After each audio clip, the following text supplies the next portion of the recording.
is then, in her last ever flying display season, when this aeroplane lands in October, you will never see another Vulcan fly again.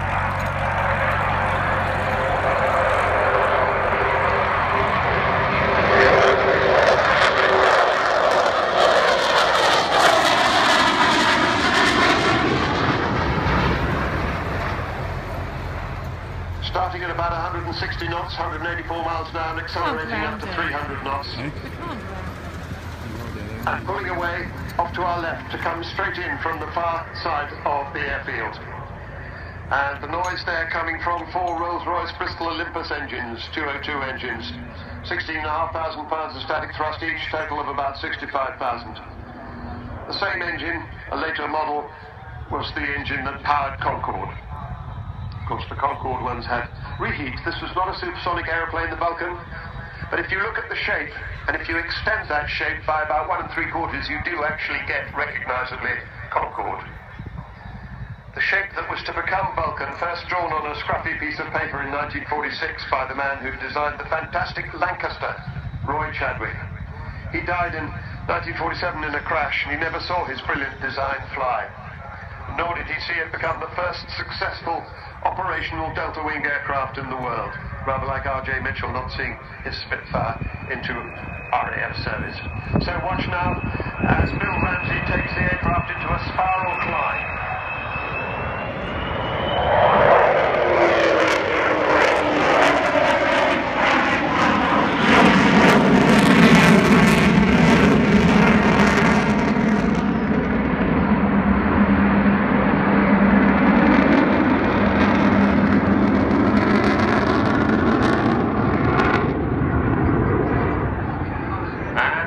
The famous Vulcan howl.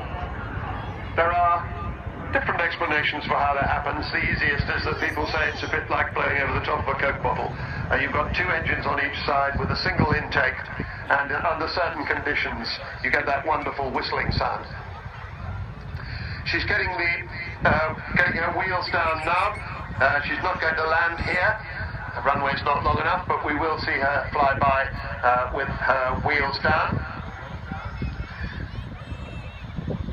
So you get to see the 18 wheels of the aircraft, 16 in the main undercarriage and 2 on the nose wheel. So the RAF got its first Vulcan in 1956. It had been designed with the Valiant and the Victor to carry the British nuclear deterrent during the Cold War. Last year it was 25 years since the fall of the Berlin Wall and the collapse of the European communist regimes, which eventually ended the Cold War, and this aeroplane was a significant player.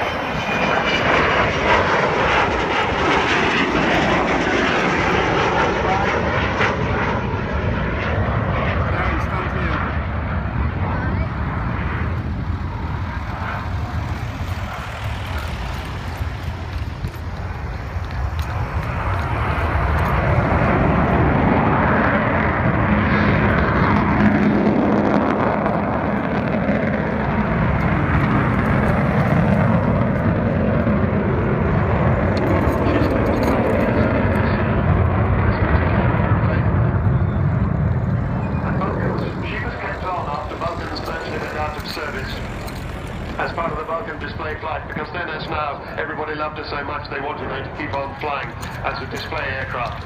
And she finally retired from the RAF in 1993. Now as she comes by this time, watch for the bomb doors opening and you'll see that capacious bomb bay that carried 21 1,000-pound bombs.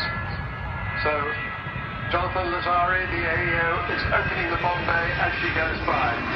And that, of course, is the heart of the bomber. And that was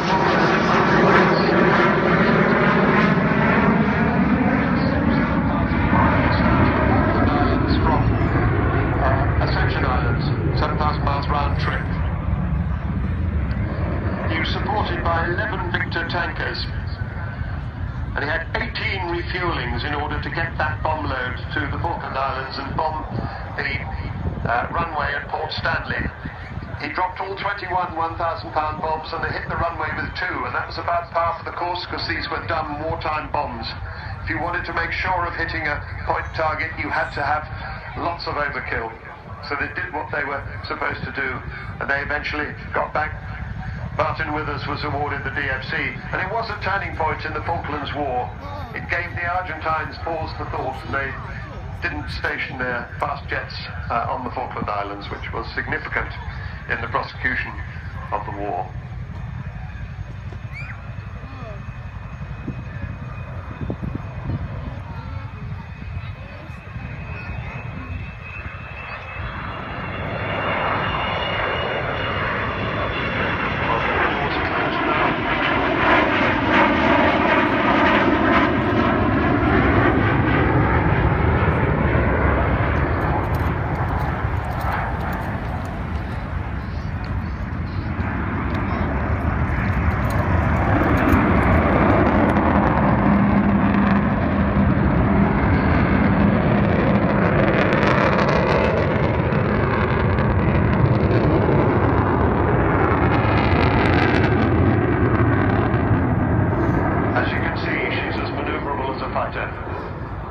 After she left the RAF, nobody thought we'd ever see a Vulcan fly again, but they didn't.